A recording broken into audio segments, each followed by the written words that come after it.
నీ గురించే కదా ఇదంతా. కనీసం నాకు నచ్చిన కాస్ట్యూమ్లో చూసుకోవద్దా? భయ్యా, ఆబ్వియస్గా నీ బ్యాచ్ నీకు ఉంటుంది కదా. ఇప్పుడు మేడం దయ వల్ల మెడిసిన్ గురించి ఐడియా వచ్చింది కాబట్టి కొట్టిన పిమ్మట ప్రిస్క్రిప్షన్ ఇవ్వబడను.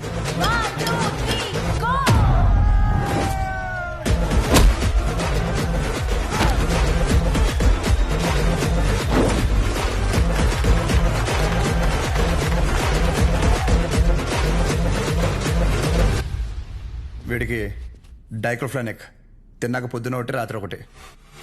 ట్రెమడాల్ ఇంజెక్షన్ అయితే ఇంకా బెటర్ ఏమో, ట్రై చేయి.